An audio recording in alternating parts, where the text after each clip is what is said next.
Bismillahirrahmanirrahim. Teman-teman sekalian yang dirahmati Allah, ada pertanyaan tentang status keabsahan nikah siri.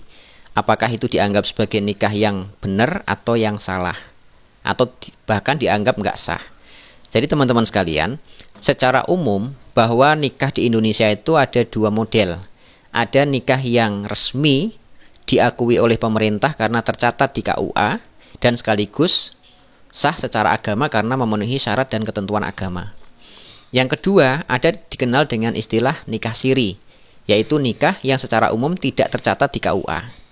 Kalau pertanyaannya apakah nikah siri itu sah? Bisa sah manakala memenuhi syarat dan ketentuan agama. Misal, ada laki-laki dan perempuan nikah tidak dicatat di KUA, namun secara ketentuan rukun dan syarat dalam agama terpenuhi. Adanya wali yang benar-benar walinya, perempuan itu punya wali, dinikahkan oleh walinya. Yang kedua, perempuan yang dinikahi itu tidak dalam status sebagai istri orang atau tidak dalam status masa iddah. Ada saksi sebagaimana mestinya dan ada mahar. Maka ketika hal-hal itu sudah terpenuhi semuanya, maka secara umum nikah itu dianggap sebagai nikah yang sah minimalnya dari sisi agama. Namun memang ada oknum-oknum tertentu, baik orang yang menikah maupun yang menikahkan, itu ada yang menyalahgunakan istilah nikah siri. Di antara bentuk nikah siri yang paling sering itu adalah tentang menikahi seorang janda. Menganggap bahwa janda itu ketika menikah tidak butuh wali. Dan ini kekeliruan yang sangat-sangat fatal gitu. Ada seorang laki-laki suka dengan seorang perempuan yang statusnya janda. Kemudian mereka pergi merantau ke luar daerah, ketemu dengan ustadz atau ketemu dengan oknum KUA bahkan.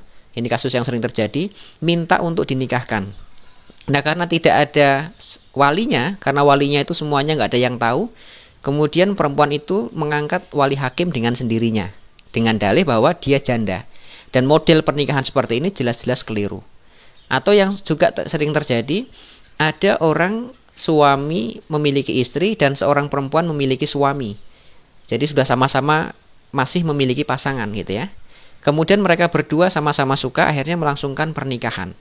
Nah, pernikahan seperti ini jelas-jelas salah. Kenapa? Karena perempuan itu tidak akan mungkin boleh menikah dalam satu waktu dengan dua pasangan yang dilakukan. Itu namanya poliandri kalau kita kenal. Itu sama sekali nggak dibolehkan gitu. Makanya kalau tadi pertanyaannya nikah siri itu apakah sah? Ya, apabila memenuhi syarat dan ketentuan dari sisi agama. Tapi kalau dari sisi agama tidak terpenuhi, maka dengan dalih apapun pernikahan siri itu dianggap ilegal, bahkan cenderung mendatangkan dosa karena sengaja melakukan sebuah kesalahan.